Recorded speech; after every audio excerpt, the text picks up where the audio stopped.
El pecado que habita en nosotros. Entonces respondió Job a Jehová y dijo: He aquí que yo soy vil. Job 40, 3, 4. Seguramente si algún hombre tenía el derecho de decir yo no soy vil, era Job, pues de conformidad al testimonio del propio Dios, él era varón perfecto y recto, temeroso de Dios y apartado del mal.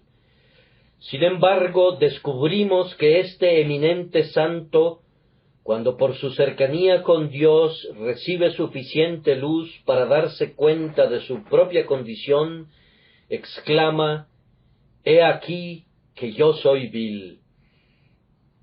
Estamos seguros que eso que Job se vio forzado a decir se aplica también a cada uno de nosotros, seamos hijos de Dios o no, y si somos partícipes de la gracia divina, esto se convierte en un tema de gran consideración para nosotros, pues aunque seamos nosotros mismos regenerados, debemos exclamar cada uno a nombre propio: He aquí que yo soy vil.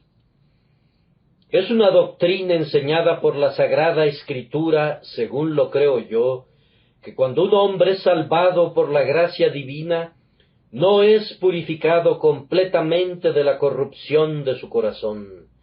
Cuando nosotros creemos en Jesucristo, todos nuestros pecados son perdonados.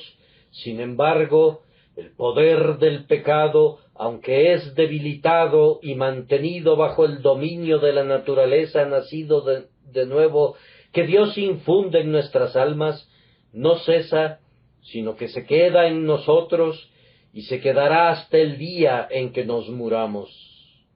Es una doctrina sostenida por todos los teólogos ortodoxos que los deseos de la carne todavía habitan en el hombre regenerado y que lo depravado de la naturaleza carnal todavía permanece en los corazones de quienes son convertidos por la misericordia de Dios.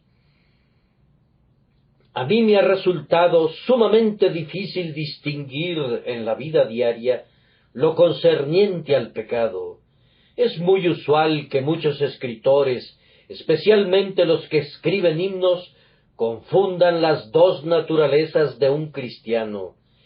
Ahora, yo sostengo que hay en cada cristiano dos naturalezas tan distintas como lo fueron las dos naturalezas del Dios hombre Cristo Jesús.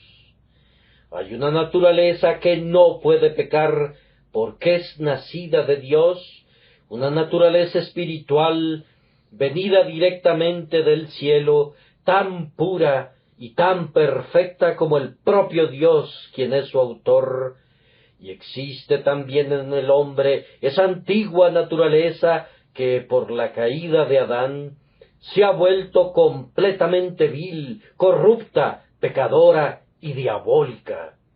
Todavía permanece en el corazón del cristiano una naturaleza que no puede hacer lo que es recto, no más de lo que lo hacía antes de la regeneración, y que es tan depravada como lo era antes del nuevo nacimiento, tan pecadora, tan completamente hostil a las leyes de Dios, como siempre lo fue, una naturaleza que, como lo dije antes, es restringida y sujetada en una gran medida por la nueva naturaleza, pero que no es eliminada y nunca lo será hasta que este tabernáculo de nuestra carne sea abatido y nos elevemos a aquella tierra en la que nunca entrará nada que contamine. Mi trabajo esta mañana consistirá en decir algo acerca de esa naturaleza que todavía permanece en el hombre justo. Primero intentaré demostrar que todavía permanece, y los otros puntos voy a sugerírselos conforme avancemos. El terrible gran hecho, es que inclusive los justos poseen naturalezas depravadas. Job dijo: He aquí que yo soy vil. No siempre lo supo. A través de toda la larga controversia, Job se había proclamado justo y recto. Él había dicho: mi justicia tengo asida y no la cederé. Y a pesar de que se rascaba con un tiesto y que sus amigos vejaban su mente con los más amargos ultrajes, él todavía sostenía firmemente su integridad y no quería confesar su pecado.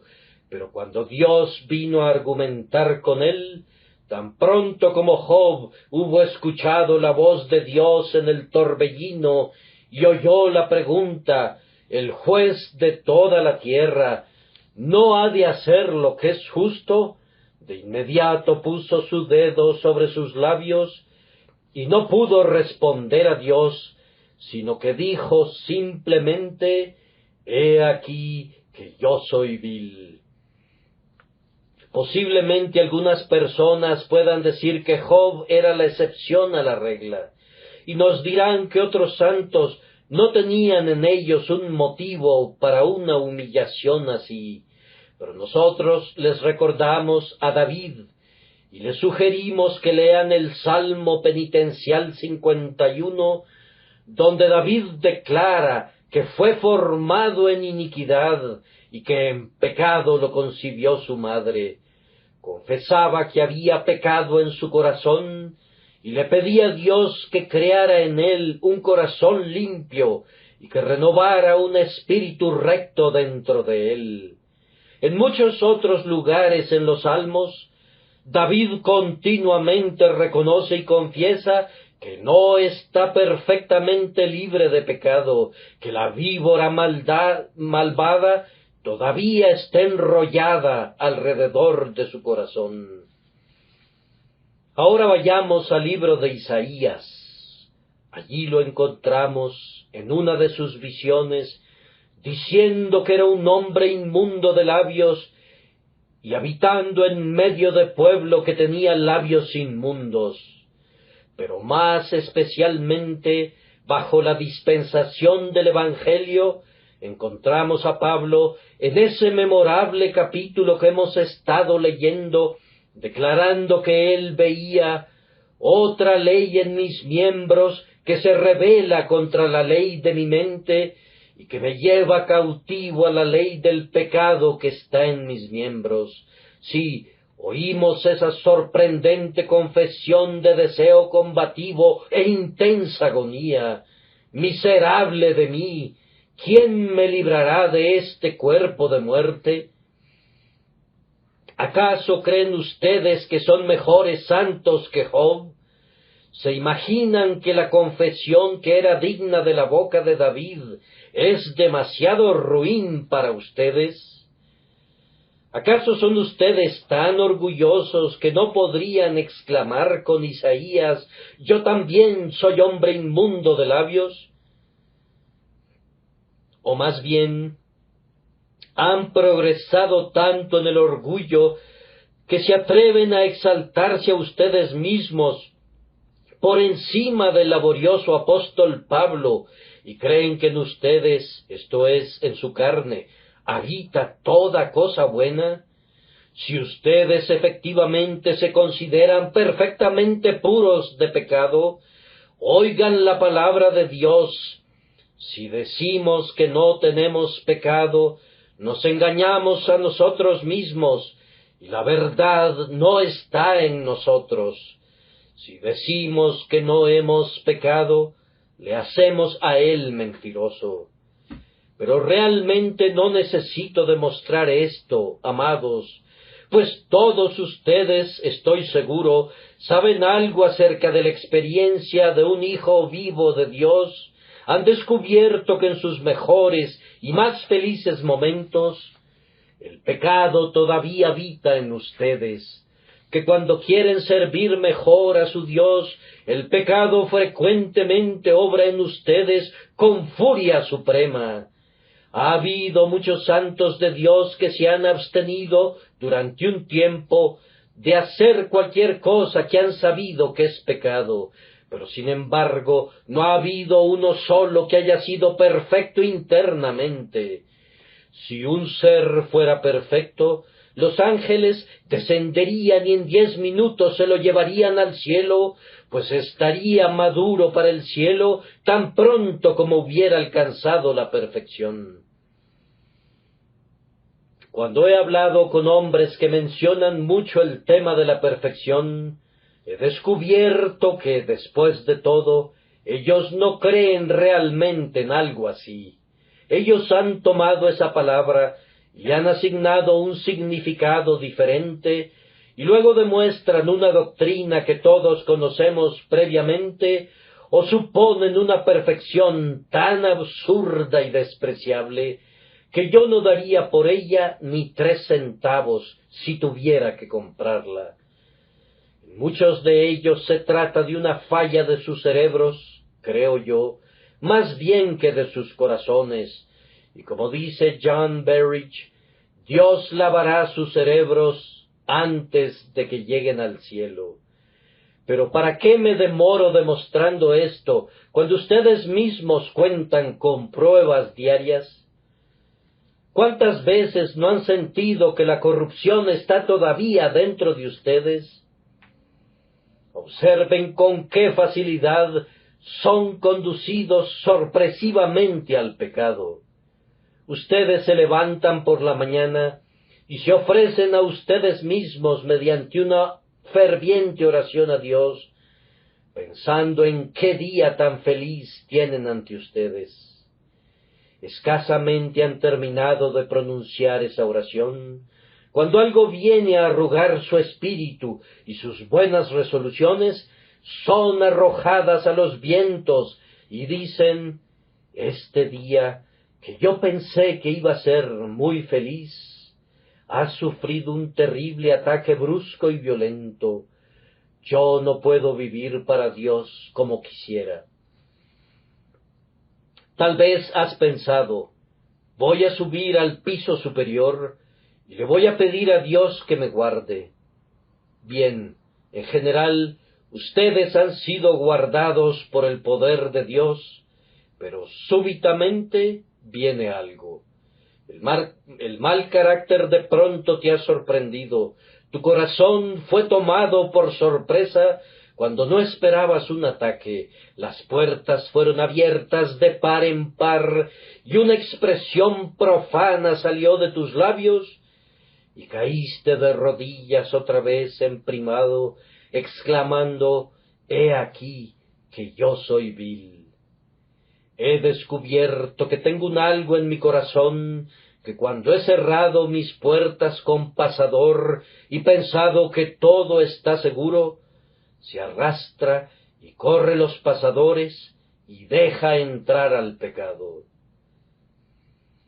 Además, amados, aun cuando no son llevados sorpresivamente al pecado, encontrarán en su corazón una terrible tendencia al pecado que es muy poderosa para que puedan mantenerla a raya, diciéndole, hasta aquí llegarás, pero no pasarás.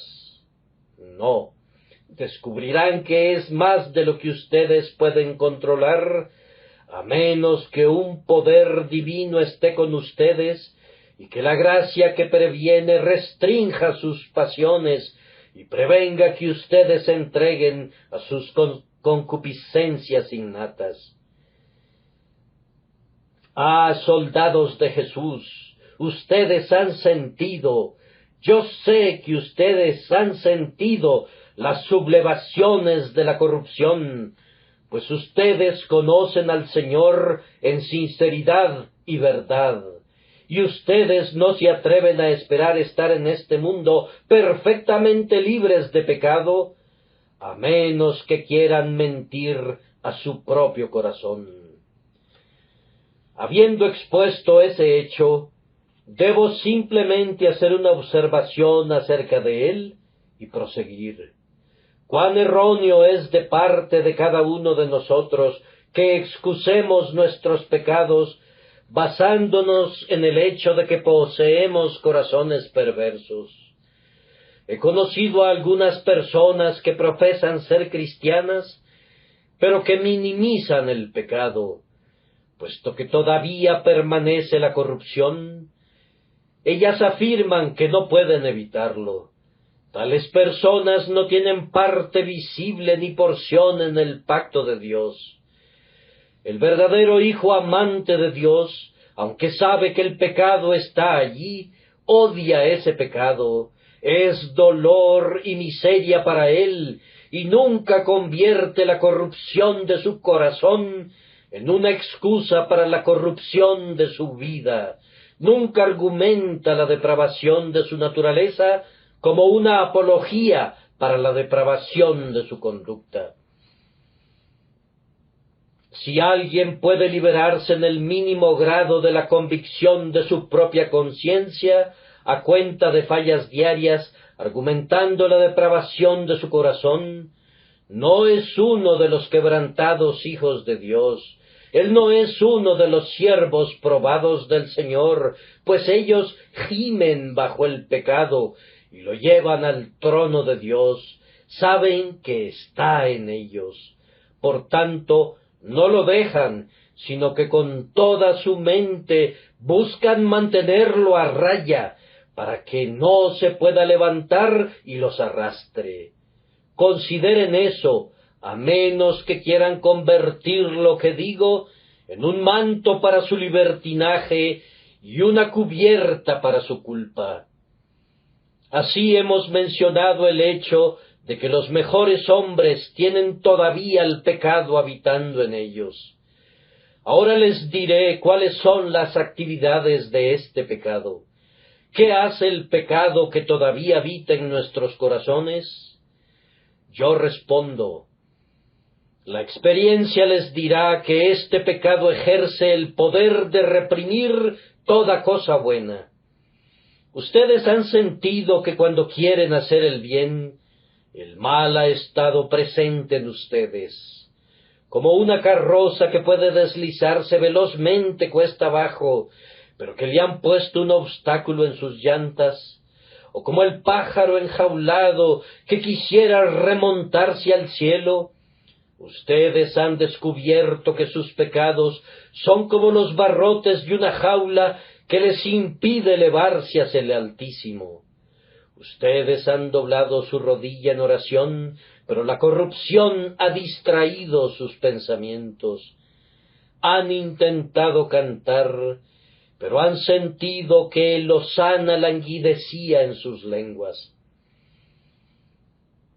Alguna insinuación de Satanás ha prendido el fuego como una chispa en la madera y casi ha ahogado su alma con su humo abominable. Ustedes quisieran desempeñar sus santos deberes con toda presteza, pero el pecado que con tanta facilidad los asedia enreda sus pies, y cuando se están acercando a la meta, los hace tropezar y caen al suelo para deshonra y dolor suyos.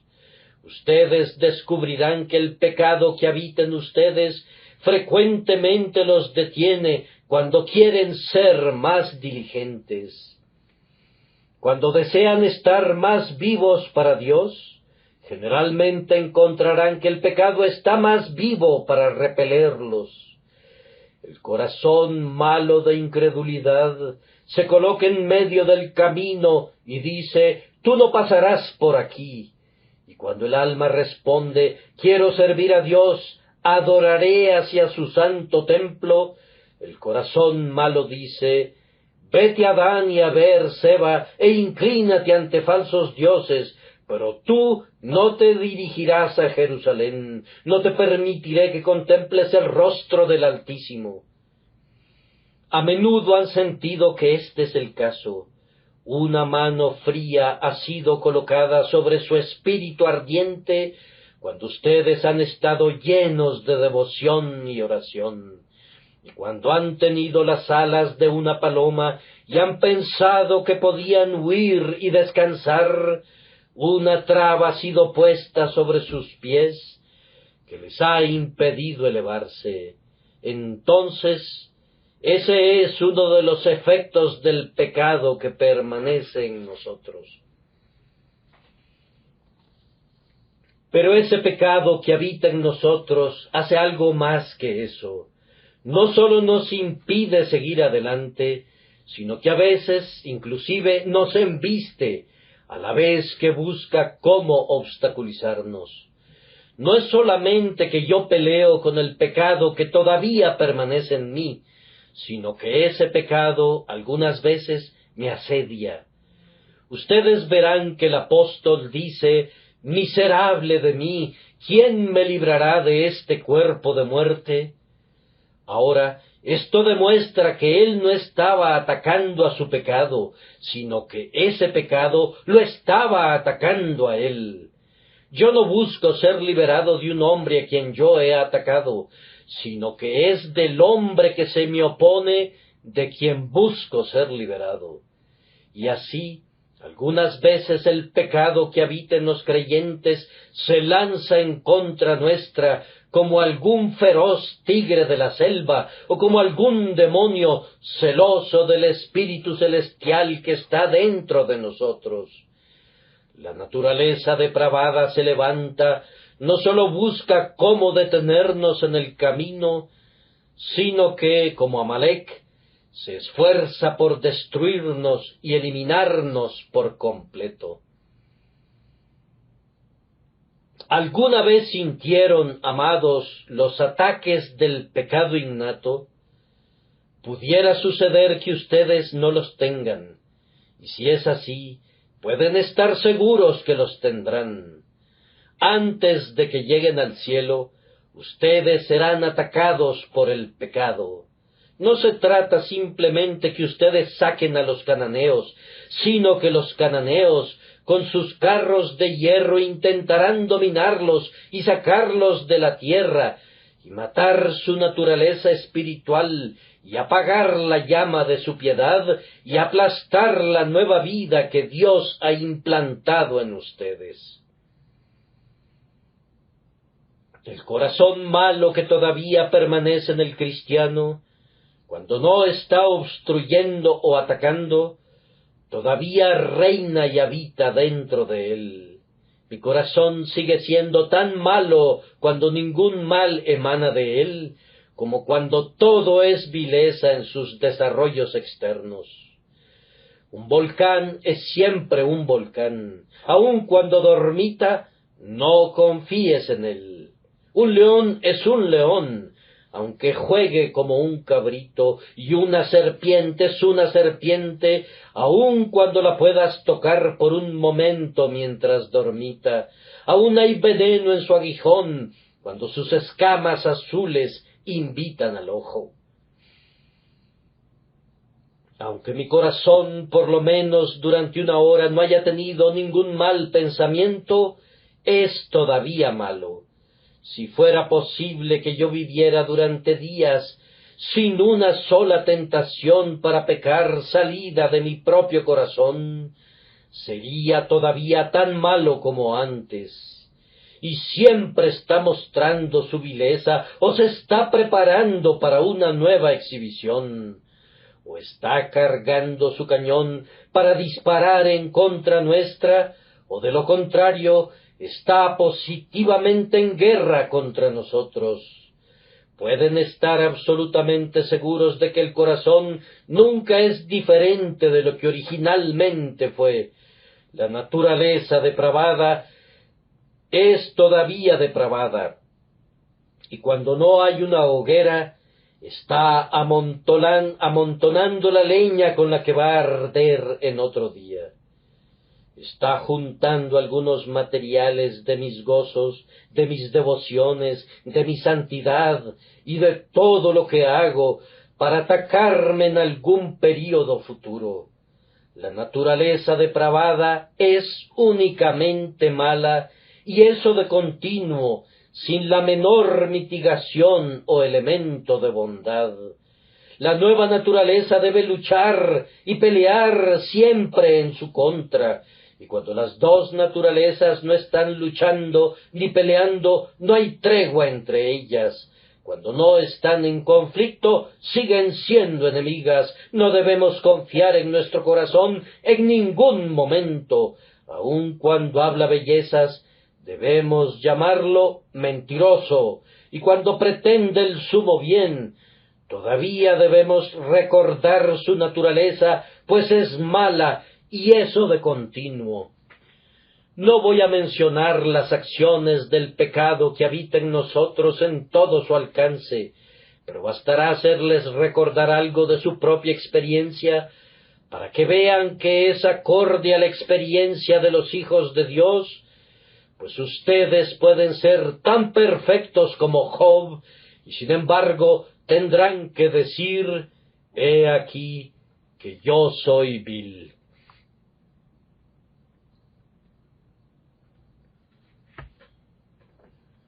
Habiendo mencionado las acciones del pecado que permanece, permítanme citar, en tercer lugar, el peligro en el que nos encontramos debido a esos malos corazones. Hay pocas personas que piensan qué cosa tan solemne es ser un cristiano. Adivino que no hay un creyente en el mundo que sepa qué milagro es ser conservado un creyente. Muy poco pensamos en los milagros que se están realizando alrededor nuestro.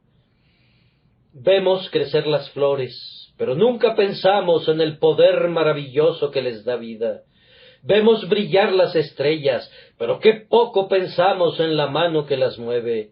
El sol nos alegra con su luz, pero casi no pensamos en los milagros que obra Dios para alimentar a ese sol con combustible, o para ceñirlo como un gigante para que recorra su ruta.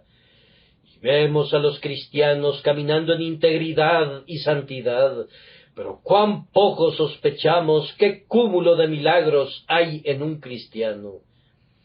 Hay un sinnúmero de milagros ejercidos sobre un cristiano cada día, tan numerosos como los cabellos de su cabeza.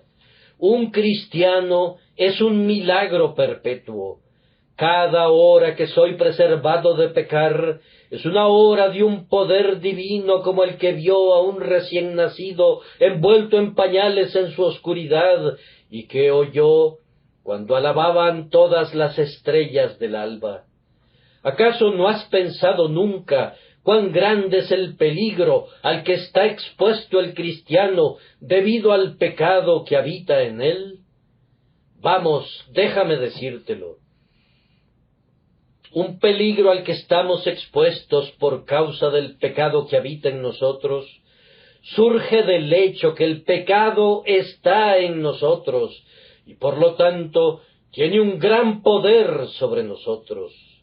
Si un capitán controla una ciudad, puede preservarla por mucho tiempo de los constantes ataques de los enemigos que la rodean. Puede tener muros tan fuertes y puertas tan bien aseguradas que puede reírse de todos los ataques de quienes la asedian. Y las incursiones enemigas pueden tener el mismo efecto que simples ocurrencias chistosas. Pero si sucediera que hay un traidor dentro de sus puertas, si hubiera alguien que está a cargo de las llaves y que puede quitarle el seguro a cada puerta y dejar entrar al enemigo, entonces el trabajo asiduo del comandante tiene que duplicarse, pues no sólo tiene que guardarse de los enemigos que están fuera, sino de los enemigos que están dentro también. Y aquí radica el peligro del cristiano. Yo podría pelear con el diablo, yo podría vencer cada pecado que me tentara, si no fuera porque tengo un enemigo dentro. Los diábolos que están dentro sirven más a Satanás que todos los diábolos que están fuera. Como dice Bunyan en su libro La Guerra Santa, el enemigo trató de introducir algunos de sus amigos dentro de la ciudad del alma humana y descubrió que sus elementos favoritos dentro de los muros le hacían mucho más bien que todos los que estaban fuera.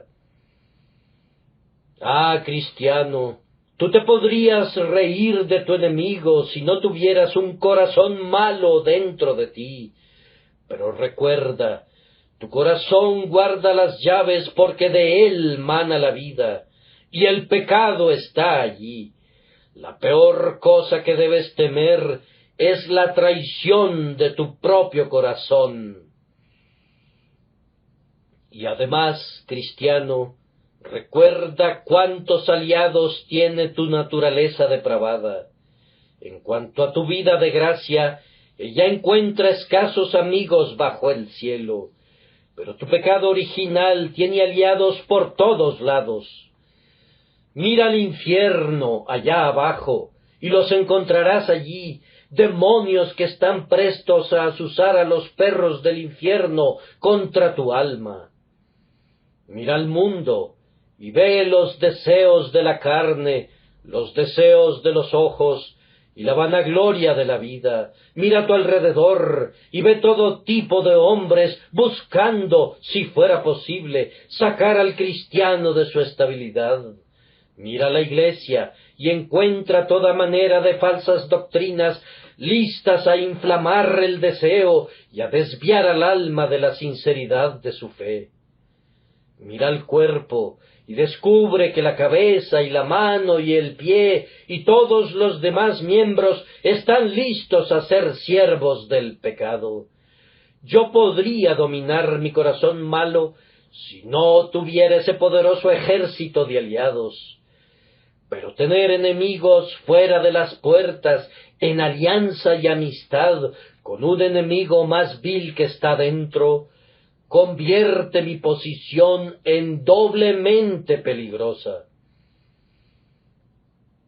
Y yo quisiera que recordaras, cristiano, una cosa más, y es que esta tu naturaleza depravada es muy fuerte y muy poderosa, más fuerte que la nueva naturaleza, si esa nueva naturaleza no estuviera sostenida por el poder divino. ¿Cuán vieja es mi vieja naturaleza? Es tan vieja como yo mismo, el santo anciano podría decir, y con la edad se ha vuelto más fuerte. Hay algo que raramente se vuelve más débil con la edad avanzada, y es el viejo Adán. Él es tan fuerte en su vejez como lo era en la juventud.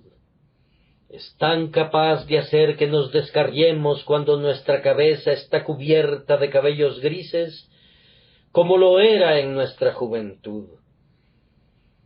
Hemos oído decir que crecer en la gracia disminuirá el poder de nuestra corrupción, pero yo he visto a muchos santos ancianos de Dios y les he hecho la pregunta y ellos han respondido no. Sus deseos han sido esencialmente tan fuertes cuando han pasado muchos años en el servicio de su Señor como lo eran al principio, aunque más sometidos por el nuevo principio que hay dentro de ellos. Lejos de volverse más débil, estoy firmemente convencido que el pecado aumenta en su poder. Una persona que es mentirosa se vuelve más mentirosa cuando practica la mentira. Lo mismo sucede con nuestro corazón. Nos sedujo al principio y fácilmente nos atrapó, pero habiendo aprendido 1000 trampas, nos engaña ahora tal vez más fácilmente que antes. Y aunque nuestra naturaleza espiritual ha sido desarrollada más plenamente y ha crecido en la gracia, sin embargo, la vieja naturaleza ha perdido muy poco de su energía. Yo no sé que la casa de Saúl se haya vuelto más y más débil en nuestros corazones. Yo sé que la casa de David se ha vuelto más fuerte, pero yo no sé que mi corazón se vuelva menos vil, o que mis corrupciones se hayan vuelto menos fuertes. Yo creo que si yo dijera alguna vez que mis corrupciones están todas muertas, escucharía una voz: Sansón, los filisteos sobre ti. O Sansón, los filisteos en ti. Sin importar todas las victorias anteriores y los montones sobre montones de pecados que yo haya eliminado, Yo sería dominado si la misericordia todopoderosa no me preservara. Cristiano, cuídate del peligro. No hay ningún hombre en combate tan en peligro de recibir un tiro como lo estás tú por tu propio pecado.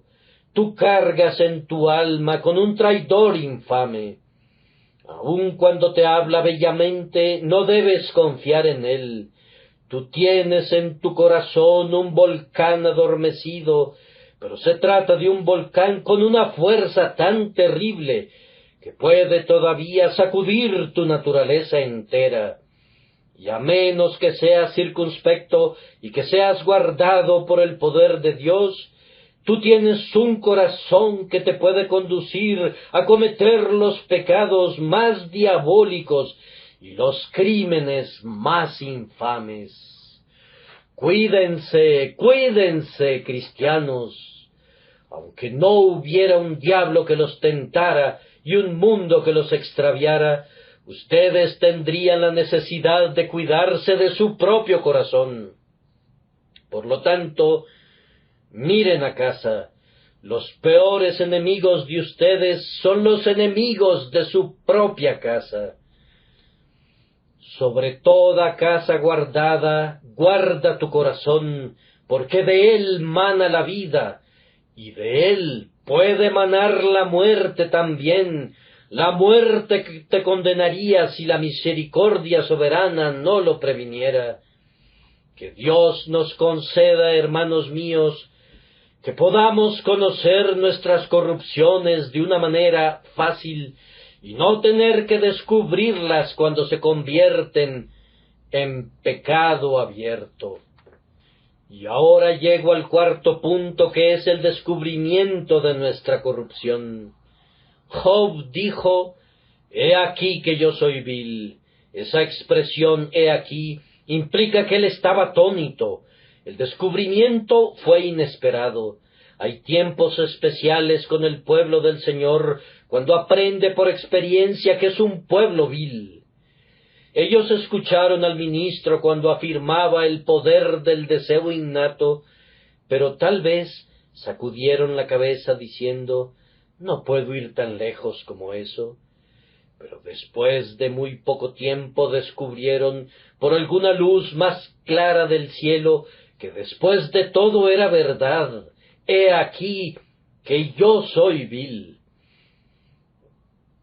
Yo recuerdo haber predicado hace poco tiempo sobre un texto profundo relativo al mal desesperado del corazón, y uno de mis amigos más estimados dijo: «Bien, yo no he descubierto eso». Y yo pensé para mí: «¡Qué bendición, hermano!». Yo hubiera deseado no haberlo descubierto, pues es una experiencia sumamente tremenda para experimentarla. Me atrevo a decir que hay muchas personas aquí presentes ahora que dicen: «Yo no confío en ninguna justicia propia, no confío en nada en el mundo, excepto en la sangre de Cristo, pero todavía no he descubierto la vileza de mi corazón de la manera que tú has mencionado». Tal vez no, hermano, pero no pasará mucho tiempo antes que tengas que descubrirla. Puedes tener un temperamento especial. Dios te ha preservado de todo contacto con tentaciones que hubieran revelado tus corrupciones, o tal vez le ha agradado, como una condescendencia de su gracia, por actos que has sido elegido para desempeñar para Él, darte una vida apacible, de tal forma que no has sido sacudido por los tumultos de tu propia alma. Mas, sin embargo, déjame decirte que debes esperar encontrar en las más íntimas profundidades de tu corazón todavía una profundidad más baja. Que Dios te consuele y te capacite cuando salgas del horno, para estar más abajo que nunca en el escabel de la misericordia divina. Yo creo que nosotros generalmente descubrimos la mayor parte de nuestras fallas cuando tenemos el mayor acceso a Dios. Job no había tenido nunca el descubrimiento de Dios como el que tuvo en este momento. Dios le habló en el torbellino, y entonces Job dijo: yo soy vil. No es tanto cuando estamos abatidos o faltos de fe, que conocemos nuestra vileza, descubrimos algo de ella en ese momento, pero no toda la verdad. Es cuando por la gracia de Dios somos ayudados a subir al monte, cuando nos acercamos a Dios y cuando Dios se nos revela a nosotros, que sentimos que no somos puros a sus ojos. Nosotros percibimos algunos destellos de su elevada majestad.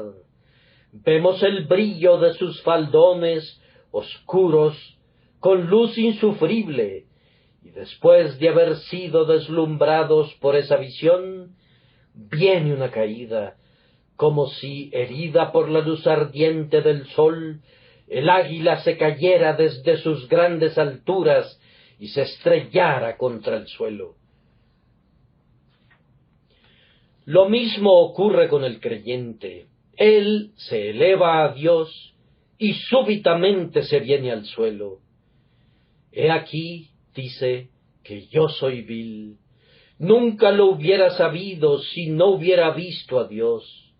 He aquí que yo lo he visto y ahora descubro cuán vil soy. Nada muestra más la negrura como la exposición a la luz. Si yo quisiera ver la negrura de mi propio carácter, tengo que ponerla junto a la pureza sin mancha.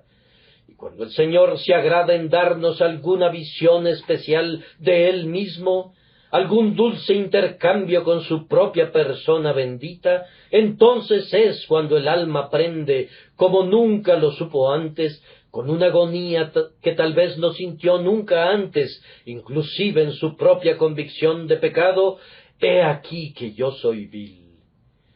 Dios se agrada haciendo esto, y para evitar que la grandeza de las revelaciones no me exaltase desmedidamente, Él nos envía este aguijón en mi carne para permitir que nos veamos a nosotros mismos después de que lo hemos visto a Él. Hay muchos hombres que nunca llegan a conocer mucho de su vileza hasta que la sangre de Cristo ha sido rociada sobre sus conciencias, o aún hasta después de haber sido durante muchos años hijos de Dios. Conocí hace algún tiempo el caso de un cristiano que había sido positivamente perdonado antes que hubiera tenido un fuerte sentido del pecado. Yo no sentí mi vileza, dijo, hasta que escuché una voz: yo soy el que borro tus rebeliones. Y después de eso me di cuenta cuán negro había sido yo. Yo no pensé en mi inmundicia, dijo él, hasta después de que vi que había sido lavado. Yo pienso que hay muchos miembros del pueblo de Dios que, aunque tenían alguna noción de su negrura antes de que vinieran a Cristo, nunca supieron cuán enteramente viles eran ellos, sino hasta después.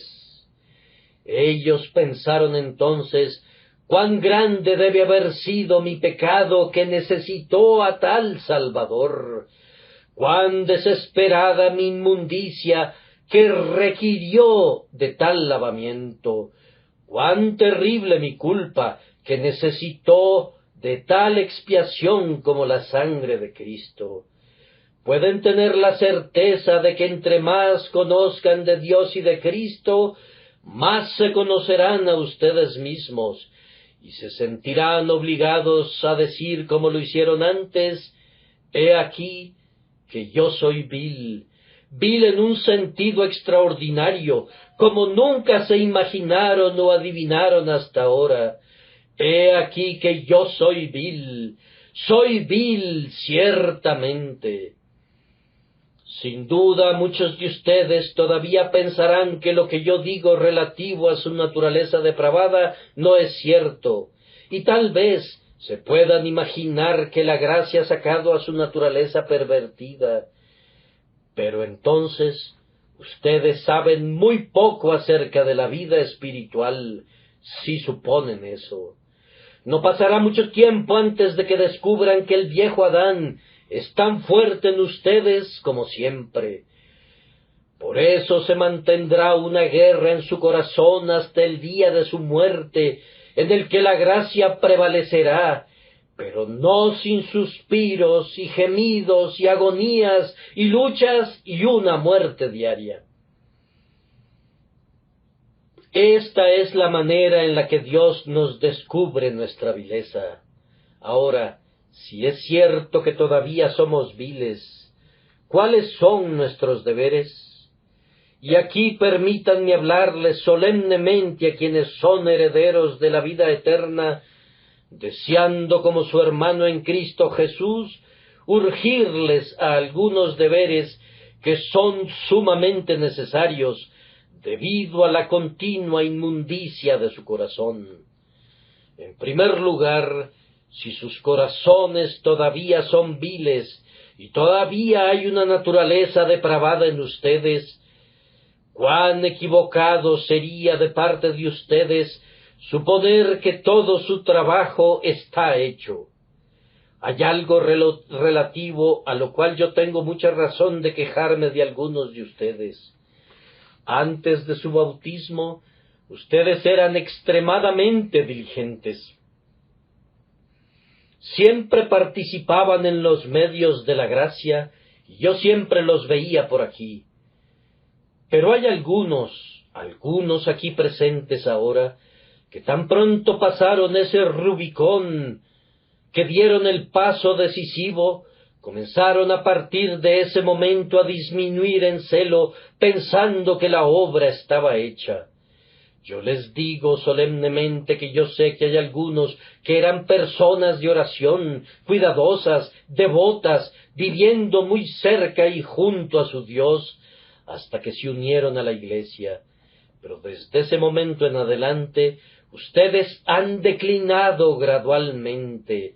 Ahora realmente me parece digno de dudarse si esas personas son cristianas. Les digo que tengo serias dudas acerca de la sinceridad de algunos de ustedes. Si yo veo que un hombre se vuelve menos diligente después del bautismo, pienso que no tenía ningún derecho de ser bautizado, pues si hubiera tenido un sentido adecuado del valor de esa ordenanza y hubiera sido correctamente dedicado a Dios, no se hubiera regresado a los caminos del mundo. Me siento muy dolido cuando veo a uno o a dos individuos que una vez caminaron muy consistentemente con nosotros, pero que ahora comienzan a separarse. Yo no encuentro ninguna falla en la gran mayoría de ustedes en lo relacionado a su firme adherencia a la palabra de Dios. Yo bendigo a Dios porque por espacio de 2 años y aún más, ustedes han sido sostenidos firme y sólidamente por Dios. No los he visto ausentes de la casa de oración, ni creo que su celo haya decaído, pero hay unos cuantos que han sido tentados por el mundo, que han sido conducidos a extraviarse por Satanás, o que por algún cambio en sus circunstancias, o por tener que alejarse a alguna distancia, se han vuelto fríos y han dejado de ser diligentes en la obra del Señor. Hay algunos de mis oyentes que ya no son tan diligentes como lo fueron antes. Queridos amigos míos, si ustedes conocieran la vileza de su corazón, verían la necesidad de ser tan diligentes ahora como una vez lo fueron. Oh, si cuando fueron convertidos su vieja naturaleza hubiera sido cortada, no habría necesidad de vigilancia ahora. Si todos sus deseos hubieran desaparecido por completo y toda la fuerza de la corrupción estuviera muerta en ustedes, no habría necesidad de perseverancia. Pero es precisamente debido a que tienen corazones malos que los exhorto a que sean tan diligentes como lo fueron alguna vez, que recurran al don de Dios que está en ustedes y que se cuiden seriamente como alguna vez lo hicieron. Hombre, no te imagines que la batalla terminó. Esta solamente ha sido la primera señal de la trompeta convocando a la guerra. Ese llamado de la trompeta ha cesado, y por eso tú piensas que la batalla ya pasó. Yo te digo, no, la pelea apenas acaba de comenzar, los ejércitos apenas están avanzando, y tú te acabas de poner tu atuendo de guerra. Tú tienes muchos conflictos por venir. Sé diligente, pues de lo contrario, ese tu primer amor se extinguirá, y tú todavía puedes caer en esto. Salieron de nosotros, pero no eran de nosotros. Tengan cuidado, mis queridos amigos, de no rebelarse. Es lo más fácil del mundo, y sin embargo, es la cosa más peligrosa del mundo. Tengan mucho cuidado de no abandonar su primer celo. Eviten enfriarse en el menor grado. Ustedes fueron una vez ardientes y diligentes. Sean todavía ardientes y diligentes, y dejen que el fuego que una vez ardió dentro de ustedes todavía los anime. Sean todavía hombres de poder y vigor, hombres que sirven a su Dios con diligencia y celo. Además, si su naturaleza perversa todavía está dentro de ustedes, cuán vigilantes deben ser. El diablo nunca duerme, su naturaleza perversa nunca duerme. Ustedes no deben dormirse nunca. Y lo que a vosotros digo, a todos lo digo, velad. Estas son las palabras de Jesucristo, y no hay nada que requiera tanto de repetición como esa palabra, velad. Podemos hacer casi cualquier cosa, menos velar, pues velar es un trabajo muy agotador, especialmente si velamos con almas adormecidas. Velar es un trabajo muy fatigoso. Hay poco honor público que se reciba al velar, y por tanto no poseemos la esperanza de un renombre que nos motive. Velar es un trabajo que muy pocos de nosotros desempeñamos, me temo. Pero si el Todopoderoso no hubiera velado sobre ti, el diablo te hubiera llevado hace mucho tiempo. Queridos amigos, los exhorto a que velen constantemente. Cuando la casa vecina se está incendiando, cuán rápidamente saltan de sus camas las personas, y si tienen líquidos combustibles, los sacan de los predios y velan, para que su casa no se convierta en una presa de ese elemento devorador. Ustedes tienen corrupción en su corazón. Cuídense de la primera chispa, para que no incendie su corazón. Por tanto, no durmamos como los demás. Puedes dormir junto al cráter de un volcán, si quieres hacerlo. Puedes dormir con tu cabeza pegada a la boca de un cañón.